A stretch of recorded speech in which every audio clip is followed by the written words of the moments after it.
I used to think I was decent with money. I wasn't blowing cash on designer stuff. I wasn't gambling. I wasn't doing anything obviously stupid. And yet, every single month, I'd get to the last week and wonder where everything went.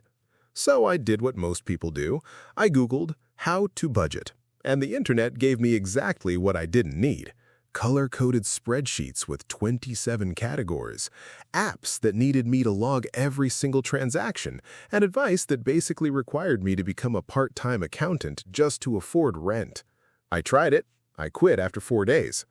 And I think most people do the same thing, not because they lack discipline, but because the system is overcomplicated from the start. So this time I tried something completely different. I ran a 30-day experiment using a budgeting rule so simple you can set it up in under 10 minutes. And what happened over those 30 days changed the way I think about money entirely. Stick around, because by the end of this video, you'll have a system you can actually use starting today. Hello, welcome to Chris Finance. If you're new here, this is the channel where we cut through the financial noise and give you stuff that actually works in real life. Hit subscribe if that sounds like your kind of thing. Today we're getting into the 50-30-20 rule, what it is, how to apply it to your actual paycheck, the math that makes it powerful, and the psychological reason it works when every other budget system doesn't. Let's get into it. Here's the real reason people fail at budgeting, and it's not laziness, it's decision fatigue. Every time you open a traditional budgeting app, you're forced to make a dozen micro-decisions. What category was this? Is coffee, food, or entertainment? Did I log that gas station stop?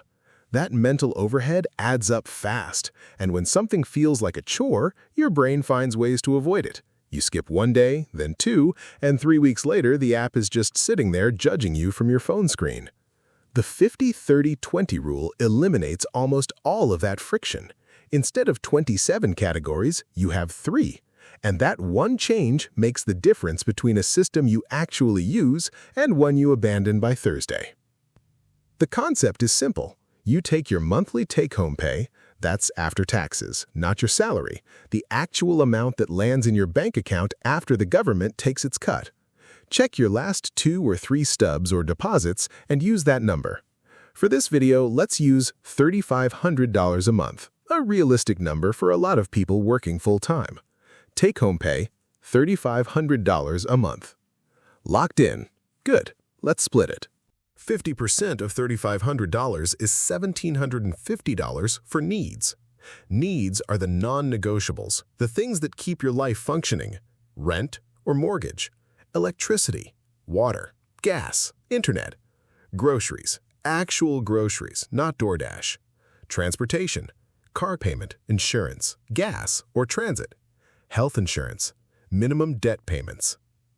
Here's where I want you to pause for a second, because this category trips people up. A need is something your life would materially suffer without. Your rent? Need. A streaming service? Not a need.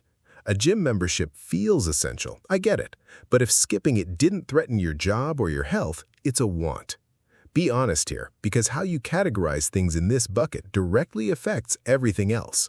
If your needs are coming in under $1,750, great, you've got breathing room.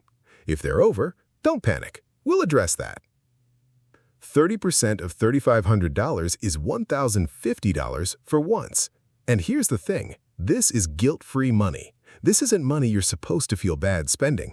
It's money you've planned to spend on things you enjoy. Restaurants, concerts, clothes you don't strictly need, Netflix, Spotify, that random Amazon impulse buy, weekend trips, your 10th pair of sneakers, whatever makes life worth living for you. The difference now is there's a ceiling. When the $1,050 is gone, it's gone. You don't dip into needs, you don't steal from savings. You just wait until next month. Here's what I noticed during my 30-day experiment. Knowing I had a set amount for wants didn't make me feel restricted, it made me feel free, because I stopped second-guessing every purchase. If it came from the wants bucket, it was already planned for. Zero guilt. That psychological shift alone was worth running the experiment. Here it is, the bucket that changes everything. 20% of $3,500 is $700 a month going to your future. This covers emergency fund, retirement contributions, 401k, IRA, Roth IRA, extra debt payoff beyond minimums, investments, index funds, brokerage account, saving toward a specific goal. Now let me show you why this number matters more than people realize. $700 a month, $8,400 a year. Sounds decent, right? But here's where it gets wild. If you invest that $8,400 a year into a diversified index fund, which has historically averaged around 8% annual returns, after 25 years, you're sitting on roughly $650,000. You didn't win anything. You didn't pick the hottest stock. You just consistently put 20% away and let compound interest do its thing. Most people don't fail financially because they make bad investments. They fail because they never create the space to invest in the first place. This bucket creates that space automatically every single month. Priority order for this bucket. Starter emergency fund, $1,000 minimum first. Capture your full employer 401k match. That's an instant 100% return. Pay down high-interest debt above 7 to 8%. Max your Roth IRA, $7,000 limit in 2024. Invest the rest in index funds or save toward goals. You know what most people's finances look like? Think of one of those junk drawers in the kitchen. You know the one. Batteries that might be dead, takeout menus from places that closed in 2019, random keys you've never identified. You throw stuff in there because there's nowhere else for it to go, and eventually you can't find anything. You just know it's a mess. That's how most people manage money. Income comes in, spending happens, and at the end of the month you open your banking app and squint at the number like it somehow surprised you. The 50-30-20 rule gives everything a drawer. Needs, wants, savings.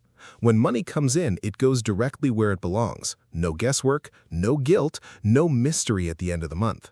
It doesn't require perfection, it just requires a place for everything. I hear this a lot, and it's real. If you live in New York, London, Toronto, or any high cost of living city, rent alone might devour 40% of your take-home. That's just the reality. Here's what I'd say. The rule is a compass, not a law. If you're at 60, 25, 15 right now, that's still dramatically better than having no system at all. Work toward the ideal, not from a place of shame about where you're starting. Two things help close the gap. 1. Audit the needs bucket. Are things hiding in there that are actually wants? A premium car when a used one would do. A too expensive apartment you're too comfortable to leave. 2. Focus on growing income.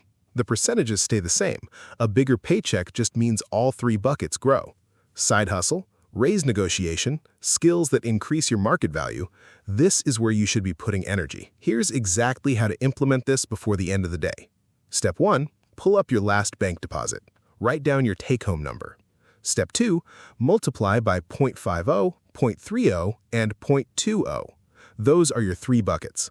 Step 3. Spend 10 minutes looking at last month's transactions. Just observe, no judgment, which bucket was each expense in.